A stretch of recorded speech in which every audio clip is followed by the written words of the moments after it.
প্রত্যাশা মতোই ড্র হলো ব্রিসবেন টেস্ট। বুধবার ম্যাচের পঞ্চম দিনে ভারতের সামনে জয়ের জন্য 275 রানের টার্গেট দিয়েছিল অস্ট্রেলিয়া। ভারত দ্বিতীয় ইনিংসে ব্যাট করতে নামলেও প্রথমে আলোর স্বল্পতা এবং তারপর বৃষ্টির কারণে আর শুরুই করা যায়নি ম্যাচ। তৃতীয় টেস্ট ড্র হওয়ায় সিরিজ আপাতত রয়েছে 1-1 পর্যায়ে। এরপরে বক্সিং ডে টেস্ট হবে মেলবোর্নে, তারপর সিরিজের শেষ টেস্ট সিডনিতে। ফলে টিম ইন্ডিয়ার সামনে এখনো বিশ্ব টেস্ট চ্যাম্পিয়নশিপের ফাইনালে যাওয়ার আশা বেঁচে থাকলো বলে মনে করছেন ক্রিকেট বিশেষজ্ঞরা। এদিকে অপ্রত্যাশিতভাবে এদিনই আন্তর্জাতিক ক্রিকেটকে সাইন অফ করলেন রবিচন্দ্রন অশ্বিন। আচমকাই মহারথীর অবসরের সিদ্ধান্তে চমকে গিয়েছেন অনেকেই।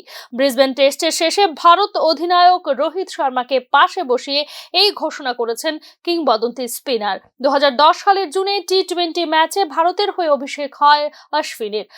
106টি টেস্টে 537 উইকেট নিয়েছেন অশ্বিন। 116 ওডিআইতে তার রয়েছে 156 উইকেট। টি-20 ফরম্যাটে পেয়েছেন 72 উইকেট। টেস্টে অশ্বিন করেছেন 3503 রান। এক দিবসে আন্তর্জাতিক ফরম্যাট করেছেন 707 রান। টি-20তে করেছেন 184 রান। ক্রিকেটের সব সংস্করণ মিলিয়ে 12,355 রান করেছেন Ravichandran Ashwin. Hello everyone. I really didn't want to make this about myself. Honestly, I think it would have been better if Bumrah was here or Akashdeep was here. But Rohit is unfortunate to have me along his side. Since he said announced, I'm not going to take too much of your time. This will be my last day as an Indian cricketer in all formats at the international level.